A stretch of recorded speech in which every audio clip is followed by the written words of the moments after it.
First of all, I would like to just mention, to thank you first of all for accepting to be interviewed for the up close and personal section of our congregation, so that we get to, when we do that, and you're part of the integral idea anyways, when we spoke about it a long time ago, to do a up close and personal, to introduce uh, each member of our congregation to the entire congregation, so that people get to know them, because a lot of people crisscross their times in the synagogue, and they see people from far away, but they never really meet them.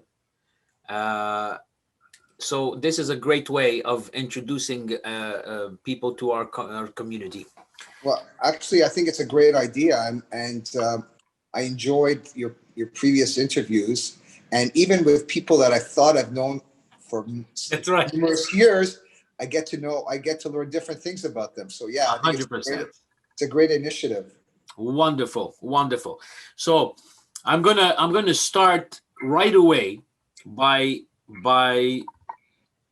congratulating you to becoming the president of a prestigious synagogue like the Spanish and Portuguese Synagogue, and you're now the newly elected president, and we are thrilled, because a lot of I like your calm demeanor. Thank you. You have a calm demeanor, and you get things done. Our your predecessor, I have to say, Edmond Elbaz, did amazing work. So much time, effort, and dedication. And I know he applauded greatly your election to the board, and to the executive, and to the presidency.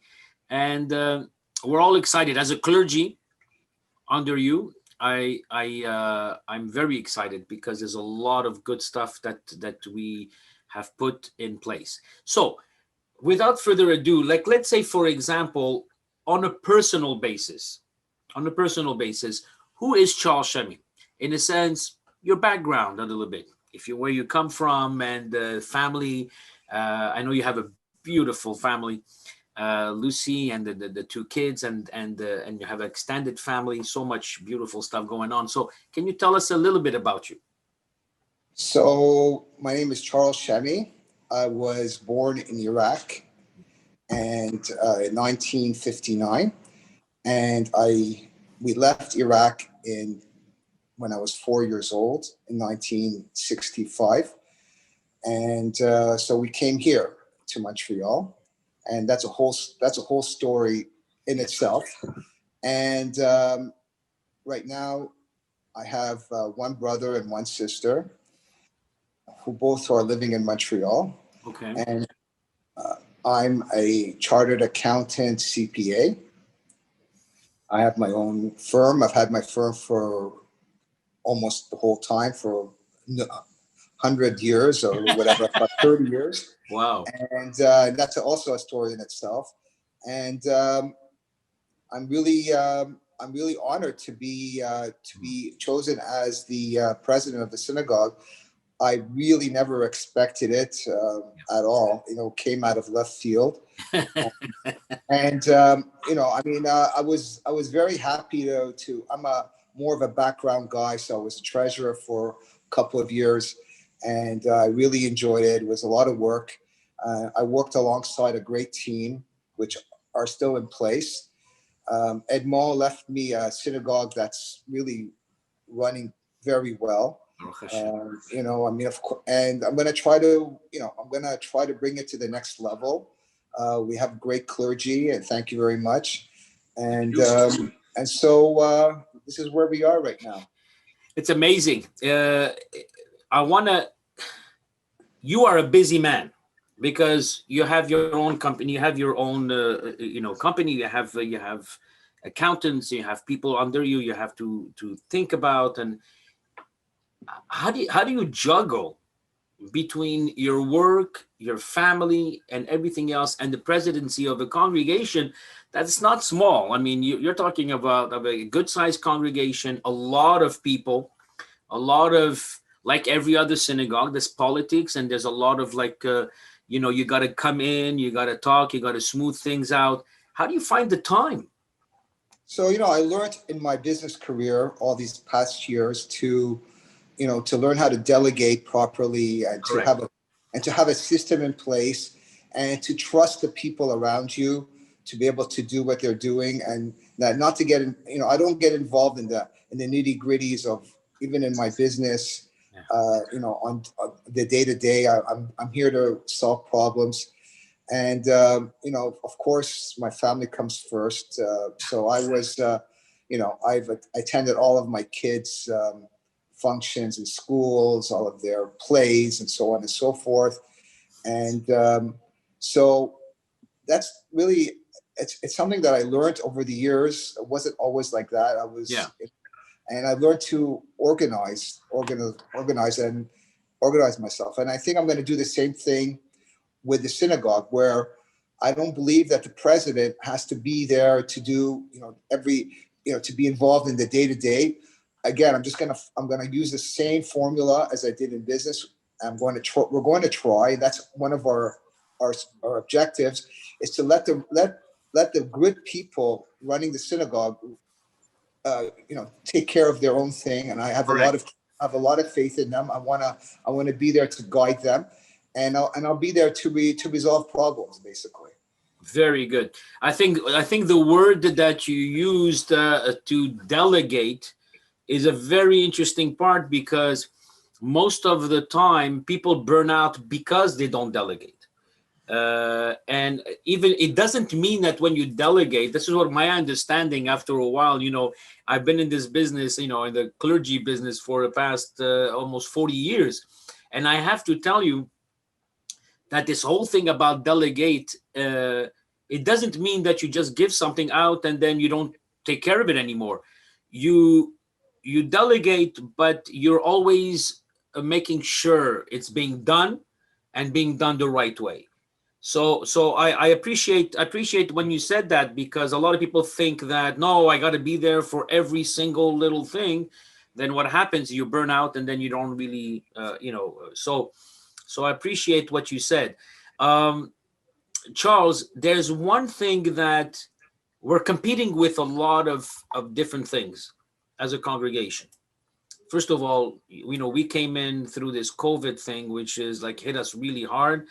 But Baruch Hashem, somehow we came out of it, and we're coming out of it, um, I think, in a very successful way, because we did so many different things, be it virtually and all that. But you were a very instrumental in the major donor program, and because you're the treasurer and you know numbers, and you saw things happening, and you said, guys, we gotta prioritize, and we gotta do this. And because of you and David Nathaniel and Ron Mashal and Edmo and many people behind the scenes, of course, you started us off with the major donor thing. What is your aspiration right now? We're up to like almost $1 million, Baruch Hashem. We still want to go up to a million five. What's your aspiration really, and what do you want to tell people in our congregation that are looking now? uh, what's your message to them? Well, first of all, it was a really dire situation that we were handed, and not only us, but I think all of the organizations, all of the Jewish Mhm. organizations. My projections were dire, and so thankfully, like you said, a great team in place, David and Ronnie and Edmond, and of course the clergy, which was We helped out, hugely instrumental. You were like the main guys in this. and we're going to Um, continue. We have some good stuff coming up. So so yeah. we thankfully got out of the situation in pretty good shape. We have commitments for almost $1 million, which we are so thankful, Yeah. especially considering it's COVID. People Yeah. have lost a lot of money, and we are so thankful. But we really want to. I think our congregants, our members, do love our synagogue. Yes. I've been here since, like I said, since 1965.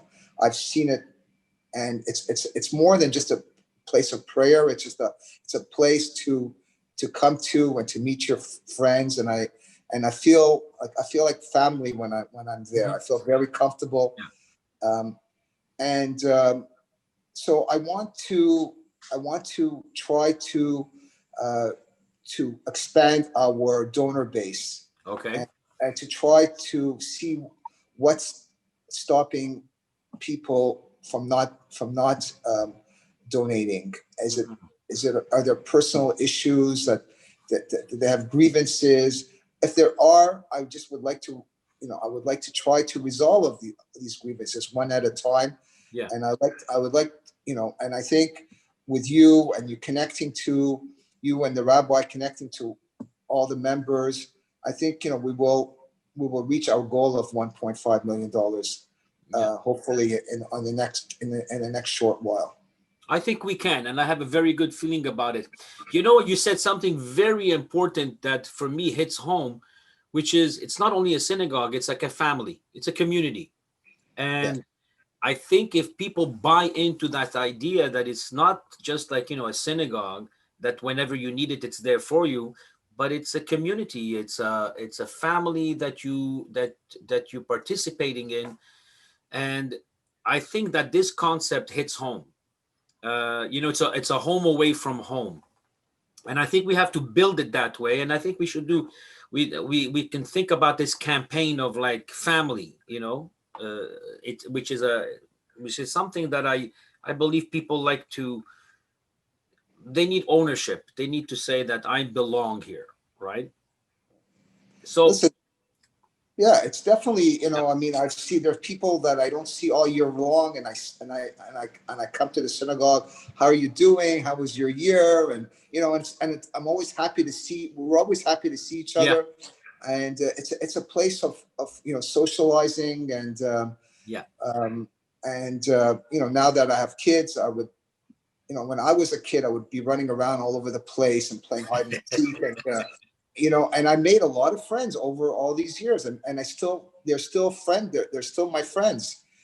So it's quite an incredible thing to do, and our goal is to try to attract as many new members, especially the young community, to attract them to come. As you know, we have various initiatives correct. to try to bring them in, and hopefully it'll work out. That's one of our long-term strategic goals. Absolutely. I'm very happy to share with you, and I do, because we always talk and we always share our ideas and our progress and all that.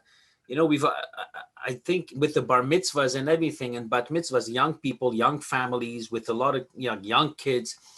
Um, we're up to like 17 new families bringing in, like, because when people call me for a bar mitzvah or a bat mitzvah, I tell them that you have to come here. I mean, come here, come to the synagogue.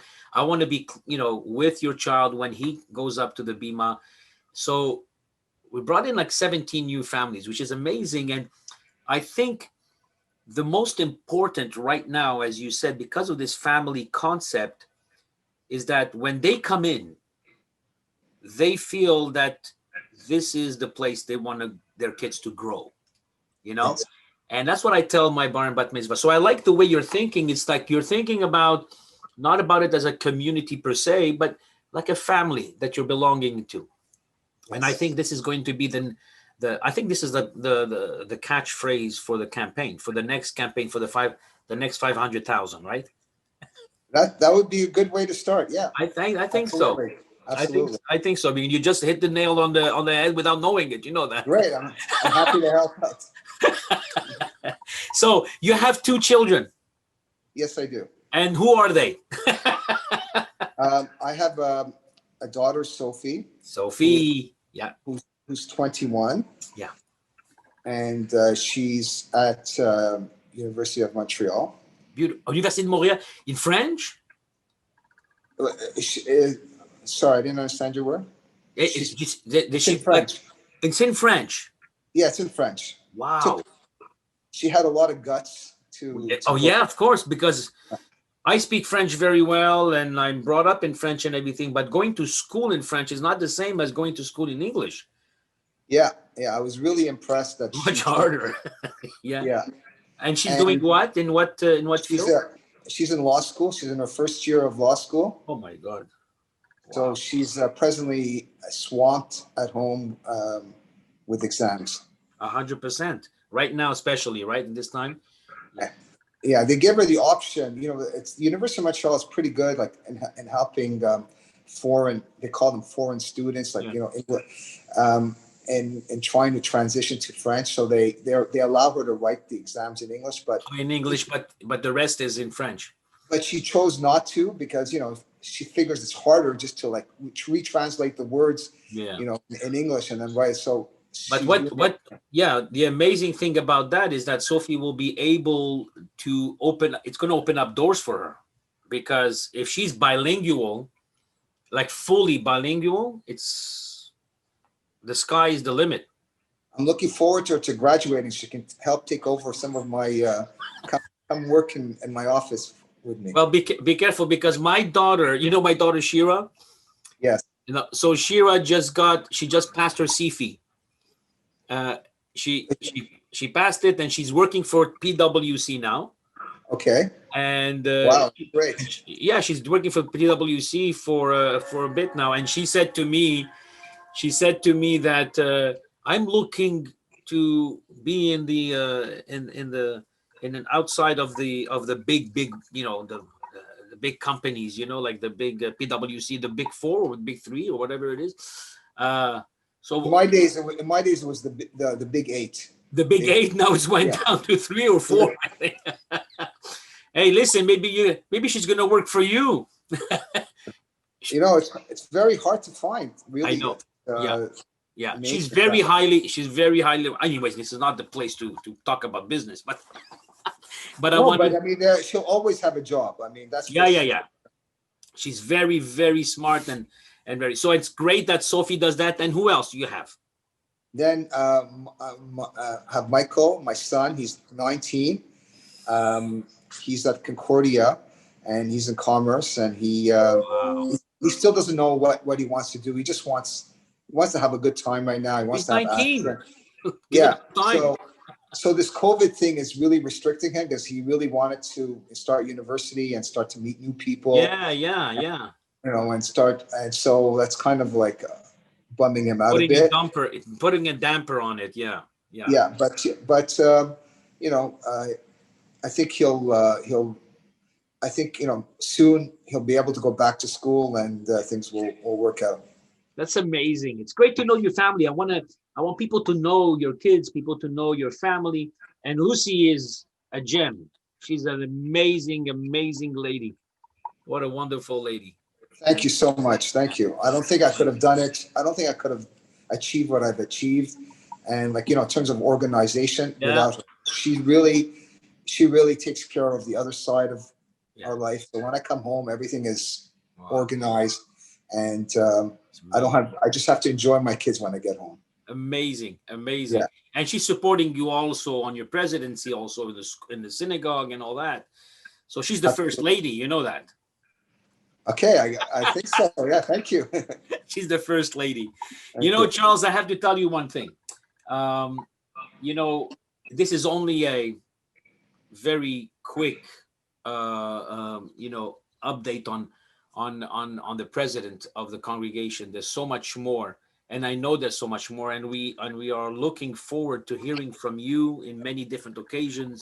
And I can't wait for you to be up there on Kol Nidre night when you're in front of all the congregation and saying, COVID, last year was COVID, and look at this now. We're here together as a family again. And I want to get this whole choir with the robes and the hats and the pageantry. And I think that we're going to get there.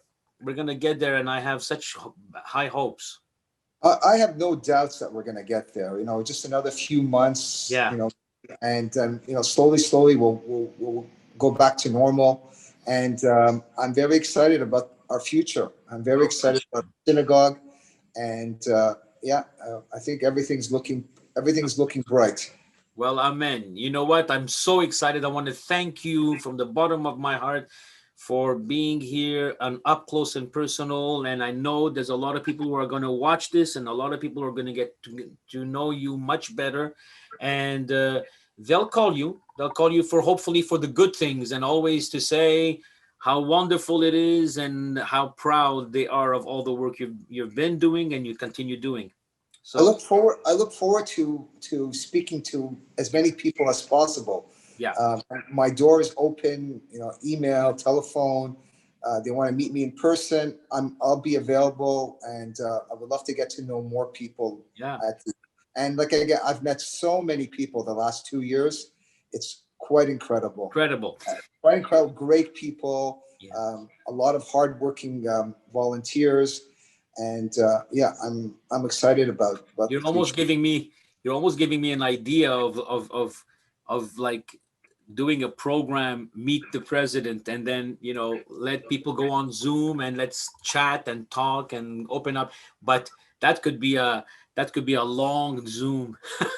Uh, uh, that's an amazing idea. I think we Actually, should do I that would love because that. you know what, we don't have the opportunity to be here at the synagogue all the time, and we're all limited with numbers. But why don't we create an evening, unplugged with the president, so that they can meet you, they can talk to you, they can on Zoom. If you want me to organize it, I'm here for you and I'll do it. Definitely, I think it's a You want me great, to do great. it? Okay, Yeah. consider it done. Okay. Amazing. Thank you. Thank you for the initiative. It's a great idea. Charles, thank you so much. And God bless you and your family with health, with prosperity, and Chanukah Sameach. This is like the seventh day, tomorrow, the eighth day, the end of Chanukah, but the That's right. beginning of a beautiful new year. Thank you so much, and I'm honored that you wanted to. Coming from you, you're interviewing me. I should be interviewing you, and I'm honored, and happy Hanukkah. Happy Thank Chanukah, my you. friend. God Thank bless you, and you. thank you so much, my